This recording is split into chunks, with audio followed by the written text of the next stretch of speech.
Good evening, everyone. My name is Jim Waterston and I'm the Dean of the Faculty of Education, and I'm really thrilled to be able to welcome you all here tonight.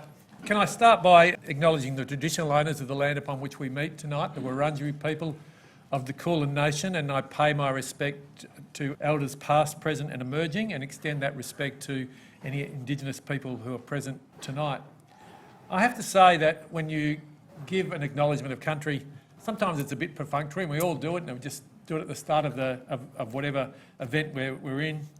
And as I was driving to a place today, there's a bit of a media storm going on today, not huge, involving some ex-footballers and things, talking about the value of an acknowledgement of country. And I was quite perturbed to listen to it and read a lot of it online. And really the question was, why do we do this, and what's the point of it, and it's overdone and all the rest of it. And I just want to finish my acknowledgement of country by stating our view here at this university that it is a really important protocol to invoke as we talk at the beginning of any particular event, and talk about the relevance and the purpose and the acknowledgement and respect that we provide to both the history and the culture of Indigenous people in this country. And there is absolutely nothing wrong with doing this. In fact, there's everything right. And so the respect that I think having this acknowledgement of country radiates across a room, it brings Indigenous people and later settlers together. It's really important that we do that and do it passionately and focus on letting other people know that it is an important protocol to be part of. I guess I say that in light of what's happening at the moment during the Voice and the yes and no camp, and the division and the disappointment that it's created in terms of the way it's being conducted. And so we don't want to lose sight of who the first Australians were in this country, and to make sure that we continue to honour them for what they've done and what they continue to do. So now let me move on a little bit further. I'd like to introduce our Deputy Dean, Larissa McLean-Davies, who's sitting there in front.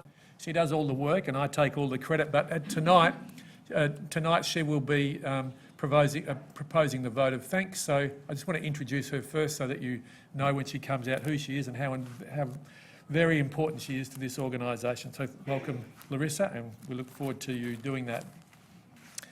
Tonight's lecture, from the title, is both provocative and challenging, I think. We've probably never had a title for a Dean's lecture that really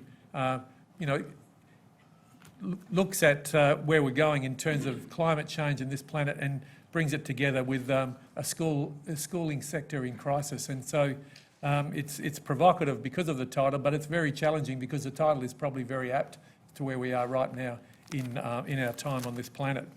So it's my great pleasure to introduce Marcia McKenzie, who is our speaker tonight, and to honour her, I'd like to read her CV and her achievements so that you know who you're listening to tonight. So in the Faculty of Education, we're very fortunate to work alongside tonight's guest speaker, and I'd like to take the opportunity now to tell you more about Professor McKenzie's impressive research and career to date. Marcia McKenzie is a Professor of Global Studies and International Studies, and in May this year was appointed Associate Dean Sustainability in the Faculty of Education. Professor McKenzie is also lead of the Climate Communication and Education Research Cluster at the Melbourne Climate Futures University of Melbourne. She is a principal investigator of several social science and humanities research council funded studies, including the $4.7 million Monitoring and Evaluation Climate Communication and Education Project, and also directs the Sustainability and Education Policy Network. Further, Professor McKenzie is an inducted member of the Royal Society of Canada's College of New Scholars, Artists and Scientists. She is co-author and co-editor of numerous books and has contributed a large number of book chapters, journal articles and media productions. Just a few of these titles are shown here on the screen.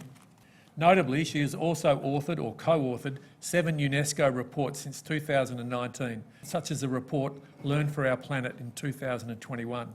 With colleague Aaron Beneveau, she is currently working on another UNESCO report reviewing grade 3, 6 and 9 subject curricula in 85 countries around the world for their inclusion of climate and environment.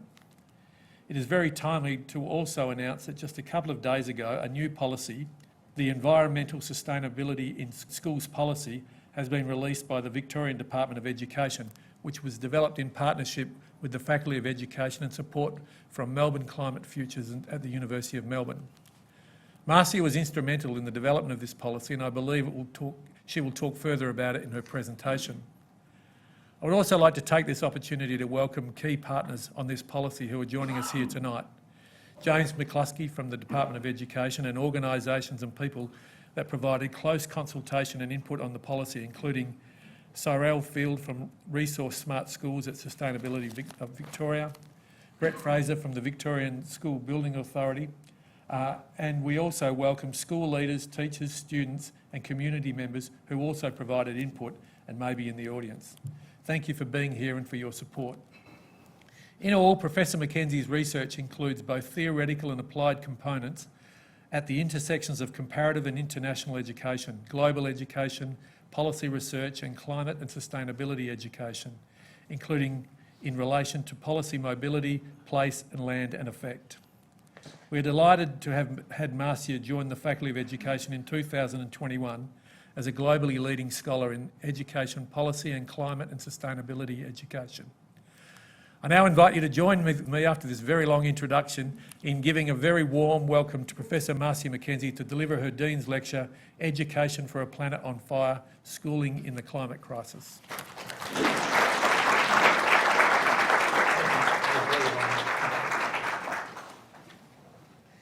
Thank you, Jim, and hello, everyone. Thank you so much for being here tonight to talk about climate change and the role of schooling in climate action.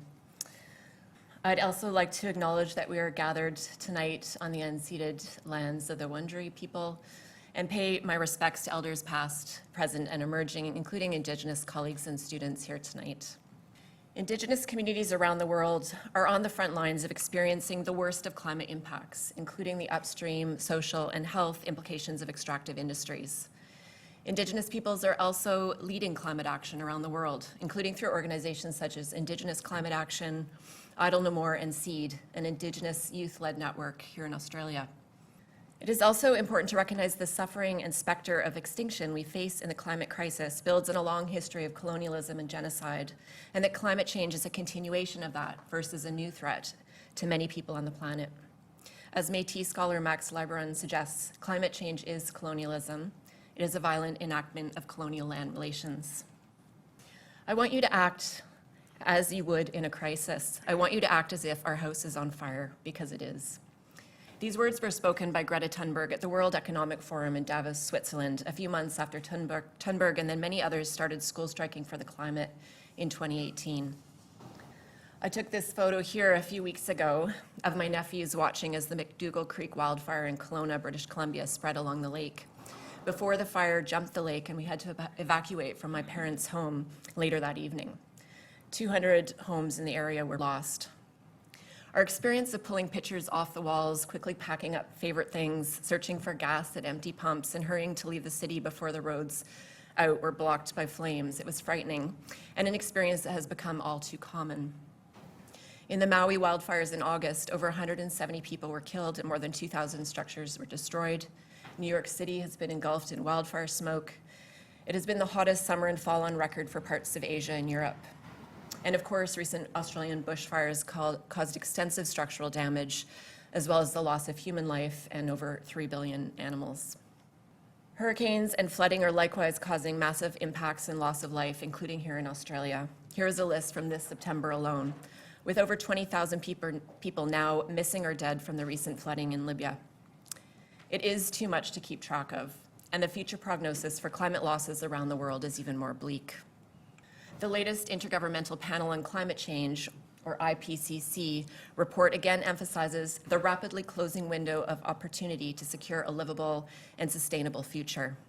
This is a future that is also unequally distributed, as those countries and individuals who have disproportionately caused climate change are also those with the greatest social and material resources to forestall climate shocks.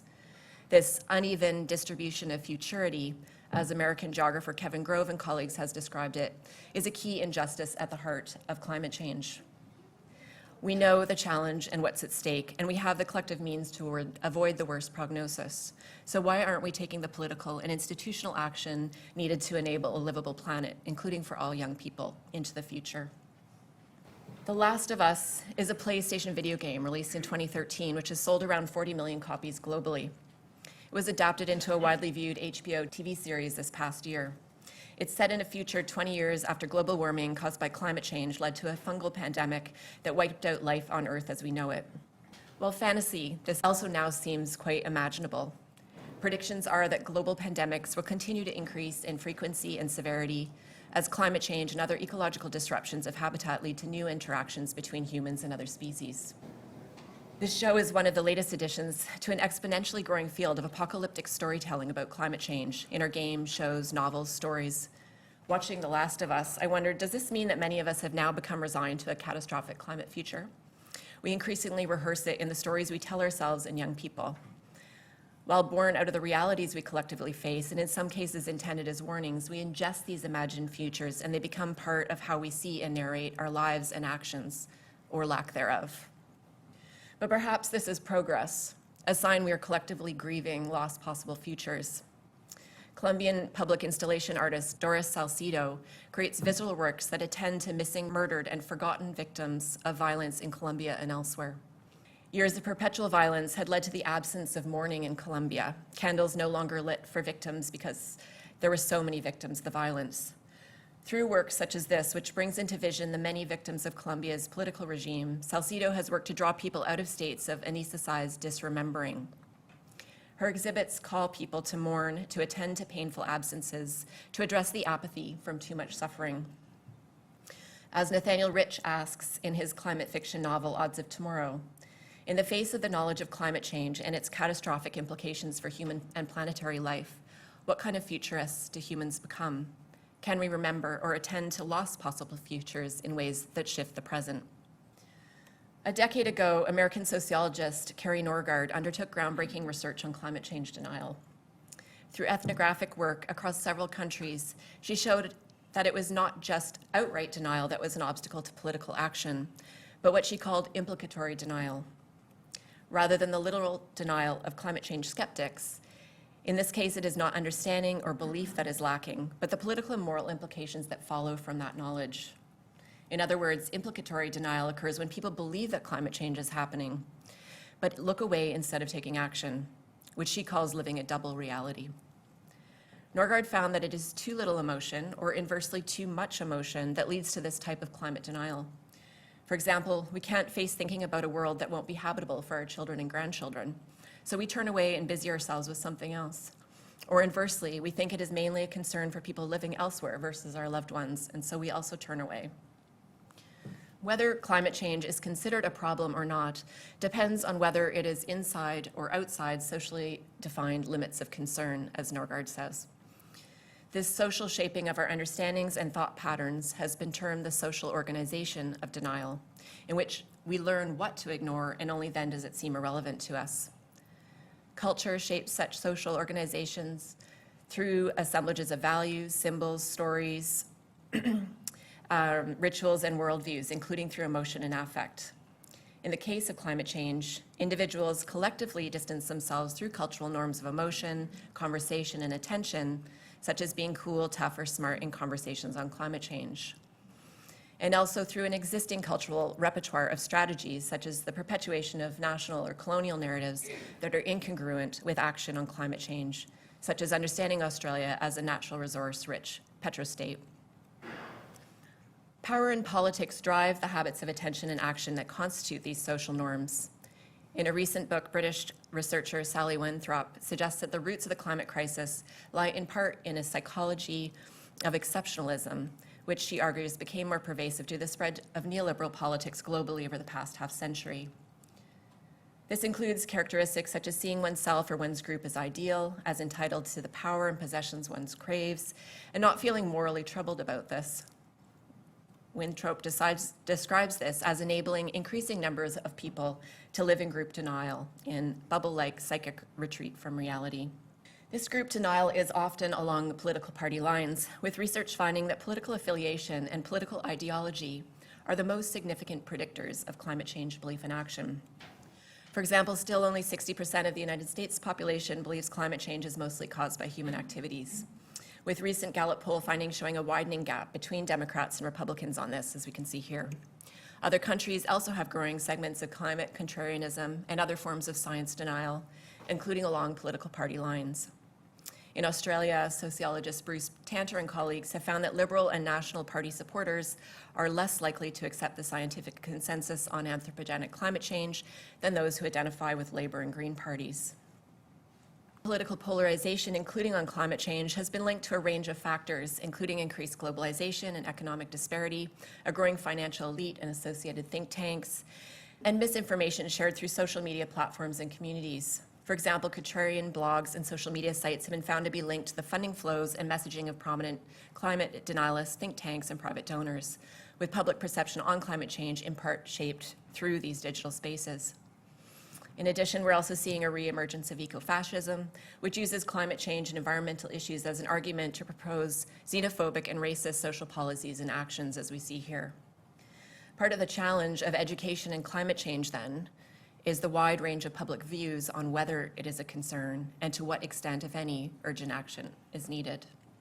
Collaborators at Monash's Climate Communication Research Hub have collected a recent round of data on the range of Australian views on climate change. This is part of longitudinal work on the 6 Australias. The study uses an audience segmentation categorization developed by Yale's University Program on Climate Change Communication, and which was originally used to look at societal views on climate change over time in the US.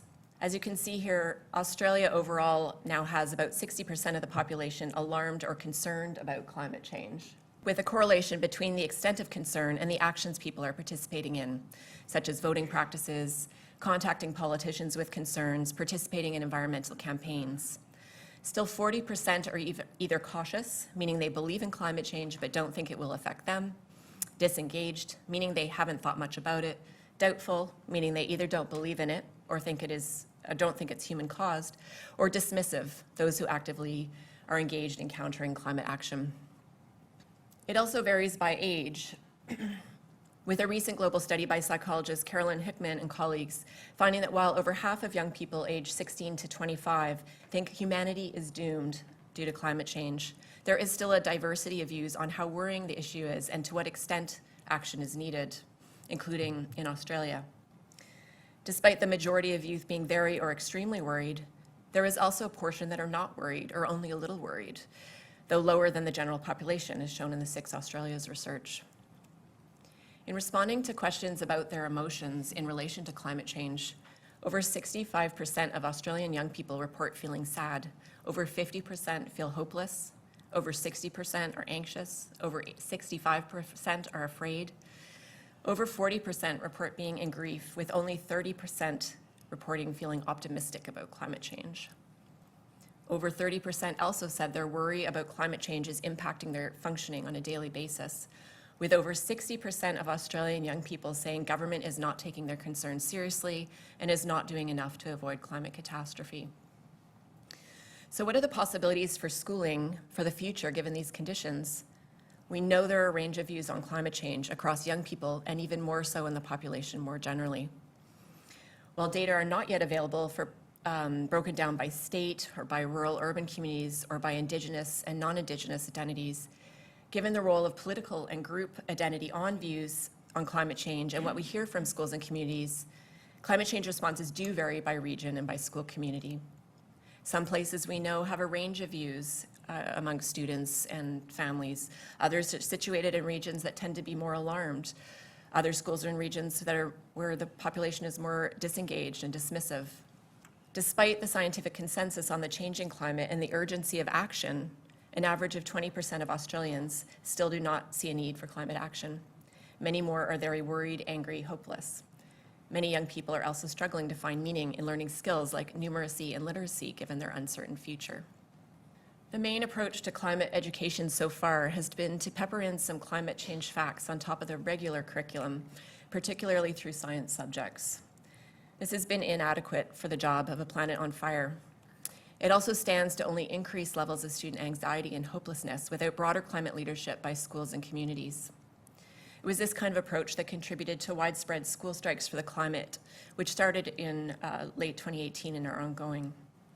Instead, we need to meet students and their communities where they're at across the range of orientations I've just talked about. We need to recognize the challenges of education in relation to climate change and approach it in ways that go beyond teaching the facts of climate science. We need to model leadership in our school buildings and operations and not only address climate change in our teaching. And we need support for teachers in schools through adequate policy at all levels, as well as professional development, including in teacher education. I'm going to speak a little bit about each of these in turn. So first of all, how to teach climate change. Tahltan First Nation scholar Candice Callison has researched how, why, and when climate change does come to matter across a range of populations and geographies. Callison undertook climate change ethnographies of northern Inuit communities, a business sector, a Christian association, and other forms of social organization. She found that when climate change was engaged in these communities, it was through the priorities and language of that demographic. Rather than treating climate change as a matter of fact or as merely coalesced scientific consensus, Callison looked at how various groups translated the issue into their own vernacular, defining climate change within and for their community. Through connecting climate change to the language and practices of particular communities, Callison suggests climate change can shift from being merely a matter of fact to being a matter of concern. In other words, climate change is more likely to matter to individuals when it's framed in the values, narratives, and priorities of the affinity groups to which they belong. We need to tap into the social norms of the communities we are educating in. This can help make climate change and climate action matter across the range of audiences we see in the youth study and in the 6 Australia's data. There are a variety of approaches to teaching learning that are well suited to the situating of education and the priorities of communities. Across these approaches, we see a shared focus on relationship, one with the places we're in and how they are and will be affected by climate change, 2 with people in the community, and 3 with the stories we tell about the past and our possible futures. In prior work, I've used the concept of practice as a way of situating learning in the relationalities of people, place, and stories. Drawing on data from studies with secondary students and teacher educators, we examined how learning is situated and practiced. When students sit in a classroom facing a teacher, undertaking rote learning, they're being taught not just the content of the subject at hand, but also about how we as a society understand knowledge and what's important. For students learning about climate change in this kind of context, it's an experience or practice of decontextualization, divorced from community and place, often disempowering. It either doesn't enable climate change to come to matter to them because it is disconnected from who and what already matters to them, or if climate change does already matter because of what they've learned or experienced out of school, the approach seems out of sync with reality, their levels of concern, and the urgent need for action within and beyond schools. Instead, we can be more intentional about how we are engaging people, place, and stories in education. This means meeting young people where they're at in relation to the places, values, and communities they are a part of, and how a livable future can align with these priorities. At my prior institution, the University of Saskatchewan, on Treaty 6 territory, we developed a required teacher education subject called Pedagogies of Place, which furthers Indigenous equity and sustainability learning, but also mentors teachers in mobilizing the best place to learn about subject material as well, whether science education on the riverbank or social studies learning with a community organization, or better yet, combining across subjects in place-based, experiential, and integrated forms of learning. Forms of curriculum and pedagogy that address climate change and related equity issues in relational ways, it turns out, also enable more meaningful learning more generally. They engage students by connecting the curriculum to what matters for young people in their communities, addressing their wellness as people and as part of communities and places, instead of decontextualized banking models of education that still seem too common. Relational approaches also help decolonize Western education classrooms and systems, loosening the assumptions that education mainly happens in our heads, in school buildings, sitting at desks, through written text, and so on. There are many relational approaches to education, whether those of learning with country or land-based education with Indigenous children and youth, or other appropriate approaches that work for different communities and places. I'll highlight a few examples from work being done here in the Faculty of Education, and I'm happy to say it would take more than an hour to talk fully about all the climate work being done here. So this is just a brief snapshot of a few initiatives that I'm familiar with so far. I will then talk a bit more about some of the common aspects of these and other relational approaches to climate and education. The Reading Climate project out of the Literary Lab in the faculty is led by Larissa McLean-Davies and Sarah Truman, with collaborators including Indigenous scholars Sandra Phillips and Melita Hogarth. The project works with students and teachers to engage Aboriginal and Torres Strait Islander narratives to provide new perspectives on interactions with country, climate change, and Indigenous knowledge. It explores how literary texts that address anthropogenic climate change offer a method for critiquing the present and imagining different climate futures. The project has a long-term goal for climate and racial justice to be core to the curriculum of English education in Australia. Truman's linked DECRA research involves speculative and science fiction writing events with high school English students in mining and metropolitan communities, engaging young people in writing stories about the future. Together, they are exploring themes of technology, sustainability, and social justice. The Swiss lab in the faculty is led by Kate Coleman and Sarah Healy and facilitates hackathons as a form of climate education. These begin with climate stories of young people in their communities living in diverse geopolitical locations. The stories both describe and shape how we coexist with the world and how we might coexist differently. The hackathons use a physical interactive kit to involve young people in speculative restoring through art. Inside the kits are prompts for activities such as emotion mapping, digital play, hacking, cultural stories, tree walks, and badges and zines. A major outcome of the project is an intercultural climate curriculum co-designed with young people across science galleries in 7 countries and available online. Rhonda DeBias and colleagues have been working with students in the Maldives and now India, Malaysia, South Africa, and Chile on an international literacy project, as well as a sustainability website with resources for teachers and principals. The literacy project also centers storying and art to engage students in the kinds of climate and sustainability futures they hope for themselves, their communities, and places. In prior research with collaborators in Canada, we found diverse orientations to climate and sustainability in education across provinces and territories. As a federated education system like Australia, approaches varied considerably, and notable were the approaches taken in the Northern Territories, such as in Nunavut, as we can see here. Both in policy and classroom practice, Inuit Indigenous knowledge was the base for all education at K-12 and higher education levels. Globally mobile terminologies and approaches such as the Sustainable Development Goals were not present at all. And instead, the focus was on locally meaningful land-based curriculum aimed to connect young people with community values and futures, as elaborated in this paper here with Cree scholar Alex Wilson. A current project I direct is the Monitoring and Evaluating Climate Communication and Education Project, or MEAS project. It is global in scope and involves over 100 organizations and academic institutions, with UNESCO, the UNESCO Global Education Monitoring Report, the United Nations Framework Convention on Climate Change, and the Intergovernmental Panel on Climate Change on the Advisory Committee. It will run until at least 2026. Melbourne is a key partner on the project, and I want to acknowledge the many contributions of project collaborators, students, and staff, including some here tonight, without whom the work of the project wouldn't be possible.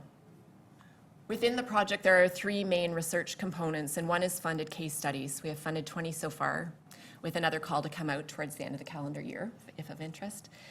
To add to the types of examples I've talked about already, I wanted to very briefly highlight 3 of the case studies that are now complete from this project, and which again bring out these themes of place, community, and stories, evident in more relational approaches to climate change education. So this first program with looking at blue flag beaches in India aims to empower young people and blue flag beach managers as effective educators to redefine beaches beyond recreational spaces and engage diverse audiences in climate change and coastal conservation efforts. It identifies nature-based solutions, risks, vulnerabilities, and opportunities for climate action, instilling urgency and collective caretaking of beach spaces, including through Indigenous knowledge. Second project is the Argentinian case study, which Jason Beach, colleague here tonight, is one of the researchers for. And it has a focus on the built environment, how that is a site for climate learning and action for students. Using a whole school approach, which I'll talk about in a minute, the outstanding nature of this case study results from the way in which pedagogy interplays with infrastructure, the natural environment, the engagement of multiple stakeholders, and the strategic leadership of the school principal and her team. As the case study leads right in their final report, through the lens of a place-based education approach, it is the relationship between the community, the environment, and space that are the main drivers for this educational project. And finally, this madrasa is located in an Indonesian village adjacent to the forest on hilly, steep slopes. Due to remoteness and no access to schools, many children in the region are not in school and instead work in their family farm fields. Environmental activists initiated the madrasa in collaboration with the community in 2011, and so far it's graduated 9 cohorts of students. The students and volunteer teachers have built a greenhouse, cultivated food crops, enriched useful plant species around the schools, undertaken agroforestry activities, and discussed how climate change is causing their villages and the environment to gradually change. Students participate in creative practices with a focus on the wealth of their natural living environment, including through writing, painting, social media, and filmmaking. So I've given you a number of examples, and towards the end of the presentation, I'll also point to other examples from schools in Victoria. Through these and the research literature on climate and sustainability education more broadly, we can begin to see some other common aspects of relational approaches to climate in education. These are 2 heuristics we've been using in the MEIS project to get more specific climate and sustainability education. The one on the left is also used in UNESCO studies that myself and colleagues have been involved in. It is intended to help consider whether and how both learning outcomes and teaching methods are going beyond a focus on cognitive or fact-based learning. As I talked about in the first part of the talk, we know that more facts about climate change do not tend to lead to action. What motivates action is when the education also engages students psychosocially, or we can also say socially, emotionally, for example, through participatory and social pedagogies, and with outcomes that go beyond students' individual learning to those they can see can have meaningful implications for their communities as well. It means dealing head-on with climate anxiety and grief and denial, providing a range of resources and tools for students and teachers to cope with varying responses of young people and their families to climate change. And thirdly, it also means involving students in taking action and in having action modeled for them as part of their education. Whether organizing public events, attending or speaking at city council meetings, creating public art, undertaking emission audits of their schools, anti-idling campaigns, partnering with local First Nations, the possibilities are as endless as the imaginations of those participating in the education. And this diagram of 3 learning dimensions on the left isn't to suggest that dimensions aren't connected and overlapping, with thinking being a type of doing and so on, but rather is a simplified heuristic to help think about whether and how we're going beyond cognitive-centered approaches to also consider psychosocial and action dimensions, which we know are so important in addressing climate change in schools. But also, as the second figure on the right shows, this needs to go beyond the scope of what's taught to students through subject-based learning. Climate action needs to be embedded in all domains of school activity, both as implicit learning for students and to join them in climate leadership. At the facilities and operations level, this can be through emission reductions, renewable energy, retrofitting school buildings, and preparing for fires and flooding. And now including considerations such as the enormous carbon and other environmental costs of the growing use of AI and digital platforms in schools, such as ChatGPT and Google Classroom. Can also mean partnering with the broader community on climate initiatives, whether with municipalities, Indigenous governance forums, or NGOs, including a range of eco or green school programs. What the activities in these whole school domains look like should be situated in the place and community of a given school. As I discussed at the beginning, it's important to look at what the dominant orientations to climate change in the school catchment may be, and therefore how can climate approaches be tailored to address the needs of local students and be effective.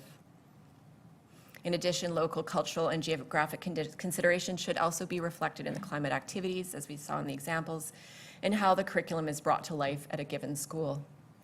There is no one-size-fits-all to meaningfully engage climate change in education, and so teachers and school leaders need some autonomy as well as support to adapt the curriculum and climate approach to the specifics of the young people in a school. Finally, actions across the 4 whole school domains can also attend to both climate mitigation and adaptation, rather than only one or the other. This means a focus on stopping new greenhouse gas emissions, as well as preparing for the climate change that is already too late to stop. Here are some examples from schools that we pulled together in a primer a few years ago in working with school leaders in Saskatchewan. Most are actual practices drawn from schools in Canada, the US, and elsewhere. Although they wouldn't all work for all schools, you can see examples there of both the diversity of learning dimensions and whole school domains being engaged. You can see both climate mitigation and adaptation aspects. And you can consider how these approaches would vary depending on the specifics of the place and people involved. So the whole school heuristic offers a way of ensuring that climate action by schools extends beyond what is taught to young people and rather also responds to their urgent call for adults to step up and show leadership on actual climate mitigation and adaptation, to act as if their house and schools are on fire. A next challenge then is how to mainstream these approaches, as UNESCO would say, so they don't rely on particularly innovative or extra committed teachers, students, or school leaders to happen, and that these people aren't left on their own to manage contrarian views from community or other challenges. This is the role of the last two things I want to talk about: higher level policy supports and professional development. Besides the case studies, the other two major research components of the MEIS project are country profiles and global indicator data, both of which are focused on helping further policy in particular. In collaboration with the UNESCO GEM report, we've developed 80 country profiles of national level policy initiatives on climate communication and education. This includes climate policy, which addresses the role of education in creating the social and political will for action, as well as education policy that addresses climate. Each of the 80 countries has a descriptive profile of about 15 pages, but also we look across the profiles to get a view of trends globally, which you can see here. Australia does have a profile on the website if of interest. I'll draw your attention to the bottom left in particular, which is whether climate change is included in countries' national curricular frameworks, or NCFs, which it is in 82% of the countries that we have profiles for so far. NCFs are typically documents that provide an overarching framing or priorities, which the grade and subject curricula then sit under. The global indicator data is the project's third main research component, with data for all three components sitting on our interactive data platform. The purpose of the indicator data is to fill a gap in country level and global data previously unavailable. The platform is intended to enable policymakers in particular, but also others, to benchmark and target set with a goal to increase the extent and quality of climate change communication and education globally. Here we see the indicator portion of the platform, and we've got it pulled up to show the NCF analysis, the National Curricular Frameworks. These were initially analyzed as part of a UNESCO study conducted with Erin Benevot. You can see the covers there. We've now expanded to over 150 countries with the data, and we've added it as one of 9 data sets currently on this indicator platform. You can see all 9 there on the bottom left, with the NCF data being the only one so far that's focused on K-12 schooling. Here we see the country view for Australia with the NCF data selected. This analysis is based on the national curriculum, and there is a considerable focus in Australia's national curriculum on sustainability, with it being one of the cross-curricular priorities. As you can see in the inset picture, lots of environment and sustainability content, and then quite a bit less on climate change specifically, which is what is used for the indicator. We can also look at how Australia compares with other countries and in relation to a range of other country characteristics. Here we've selected to look at climate vulnerability index data on the x-axis and the extent of climate content in the national curriculum on the y-axis. Hopefully you can see that from where you are, the little blue arrow pointing to Australia. So as you can see, this suggests that countries that are more vulnerable to the effects of climate change tend to have more climate content in their national curriculum, and those like Australia that is actually considered low climate vulnerability has quite relatively little content. Here is another image where we see income level in countries along the x-axis relative to focus on climate and national curricula. Australia is relatively higher up on the x-axis with greater relative income levels, with lower income countries more likely to have climate content on the left there, which is not unexpected, as lower income countries also corresponds with less ability to avoid the worst impacts of climate change. Finally, with greenhouse gas emissions relative to the inclusion of climate change, we can see that higher per capita emitters like Australia, if you can see the light blue arrow on the right here, have relatively low levels of inclusion in climate change in the curriculum relative to other countries. Despite these data suggesting scope for greater inclusion of climate in Australia's national curriculum, with a new version released just last year, it is encouraging to see the way that sustainability is framed in the curriculum.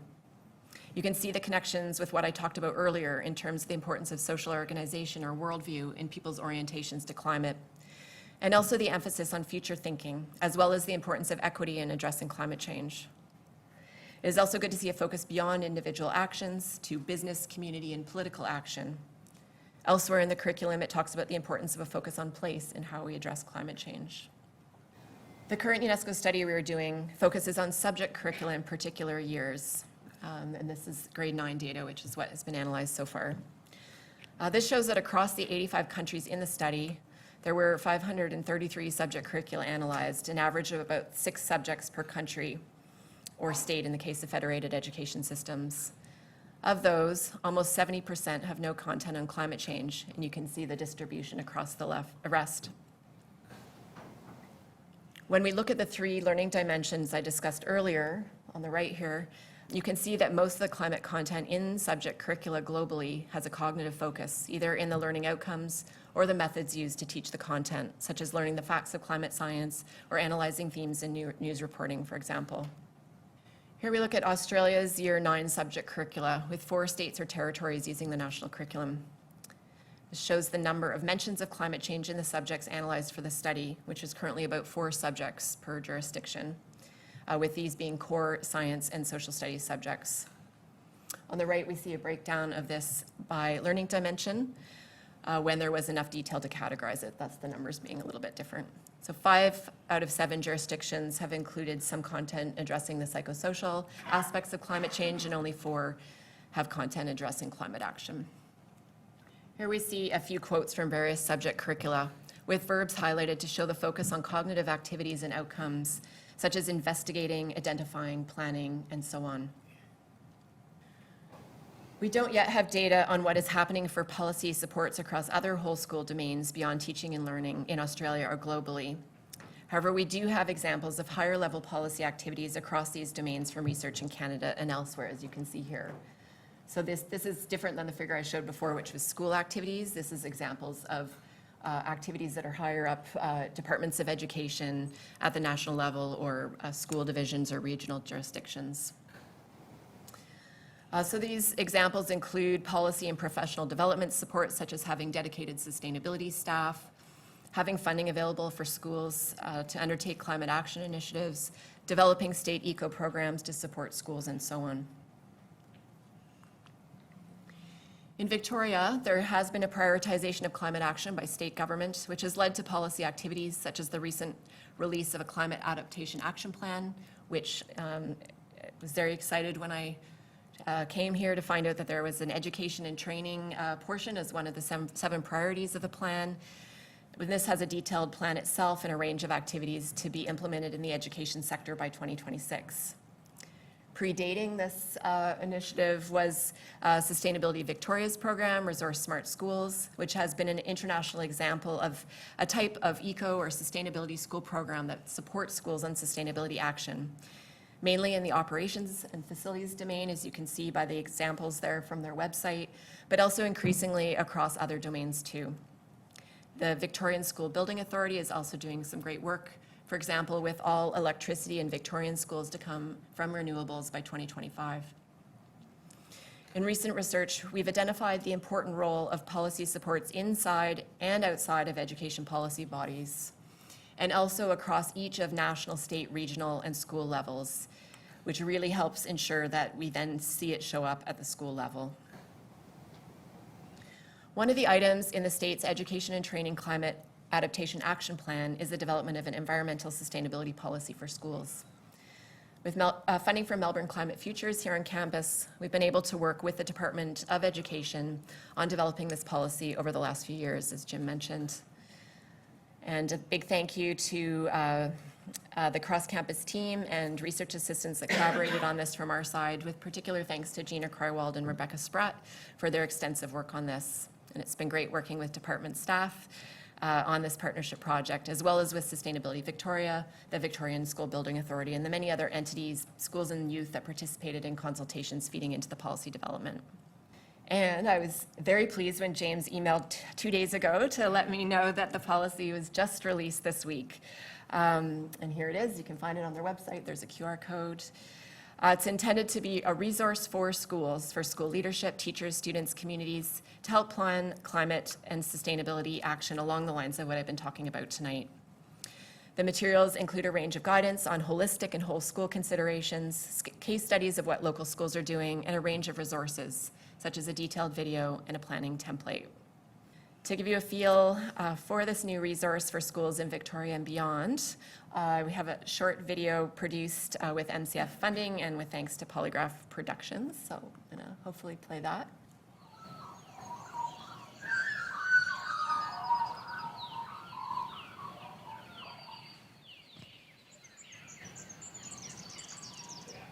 Many schools across Victoria are already doing amazing things when it comes to adapting to climate change, reducing greenhouse gas emissions, and contributing to a more sustainable, healthy environment. The Victorian Government's Environmental Sustainability in Schools policy helps you take those activities even further. It provides information and resources to help you make your school more environmentally sustainable and to talk about and take action on climate change.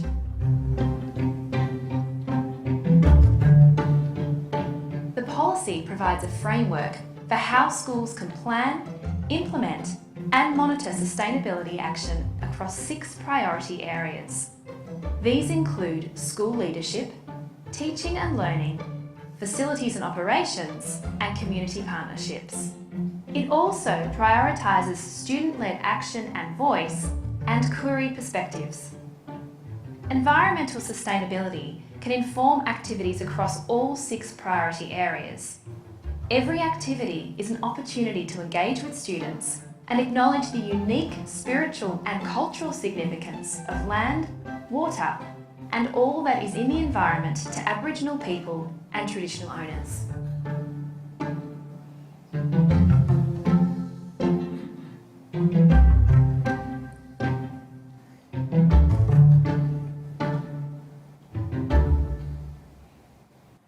So it'll be really exciting to see how schools are able to use this policy and also where the department goes next with this important work. And I think there are opportunities for the Faculty of Education also to step up with further initial and in-service teacher and school leader professional development in this area as well. So it'll be exciting to see what we can do together in the coming years to support climate and sustainability becoming more central in schools and school systems in Victoria in ways that support student learning, climate action, and also anticipate the climate adaptation needed. I also think Victoria is really well placed, given all the innovations on this here, to contribute leadership and support progress on this elsewhere in Australia and globally. So to sum up some of the key points that I've tried to make tonight for educating across disparate communities on a planet on fire, I've talked about the importance of relational forms of pedagogy situated in place, people, and stories. Talked about holistic learning approaches, which weave together cognitive, psychosocial, action-oriented learning. Talked about whole school action, not just in teaching and learning, but in other areas of operations, community partnerships, and overall school leadership, plus the importance of student-led action and Indigenous knowledge in that. And that this entails addressing both climate change mitigation and adaptation, and the importance of the inclusion of climate in curriculum and policy across all levels. And finally, the role of teacher and school leader professional development. We are all implicated in the causes of climate change, and we'll all increasingly feel its impacts. This is not only a problem for sustainability champions in schools to address, something our children or grandchildren can solve later, or someone else's research focus. What is at stake is a habitable planet, or at least delaying its uninhabitability. The future is ours to shape through our actions, or by continuing as we have been, pretty much full speed ahead to an apocalyptic climate future. Avoiding a worst-case scenario, that of a planet that becomes uninhabitable quickly, with an inequitable distribution of the speed and severity of impacts. This really requires many more of us to center the problem and take leadership in our schools and institutions and political parties, to build a shared agency in responding to both the climate crisis and its impacts for young people and their community, This includes recognizing that Indigenous leadership, Indigenous sovereignty, Indigenous voice are forms of climate action. Thank you for your time in coming tonight and for your work on the shared challenge we face. Larissa McLean-Davies is going to come up and speak, but while she makes her way up here to facilitate some discussion, I wanted to ask people just to take literally 2 minutes to talk to one neighbor you're sitting beside and to talk a little bit about what is something you're feeling, if anything, after the talk, maybe something surprising, exciting, newly worrying, and 2, what are your thoughts on what more you or we can do? Thank you again.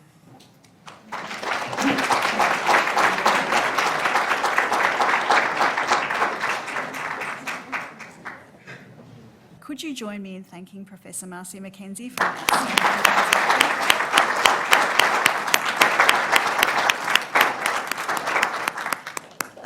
Marcia is a great scholar and has an amazing ability to bring theory and practice together, and I think we've really seen that tonight through the theorisation, the understanding of the magnitude of the problem.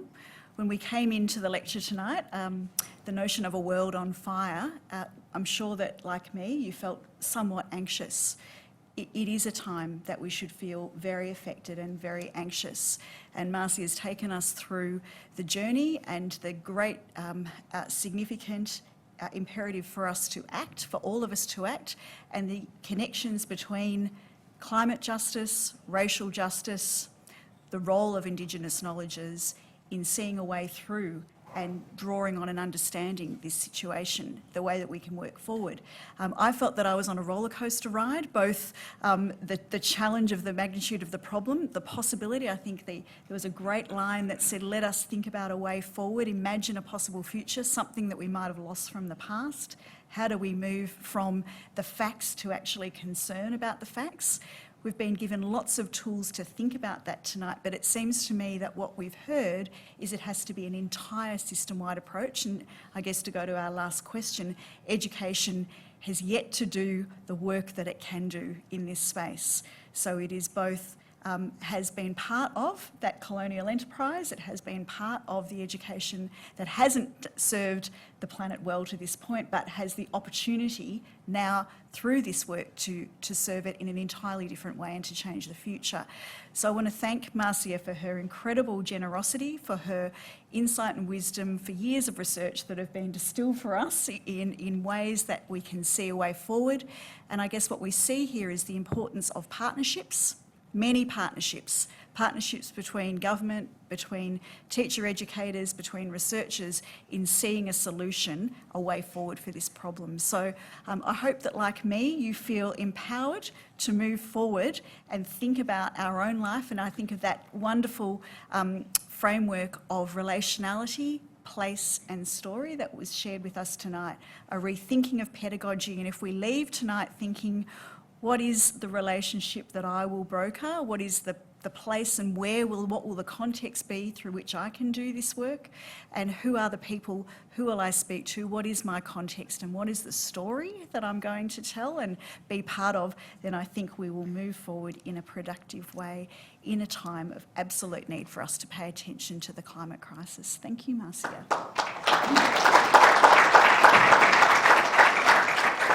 I'm reminded.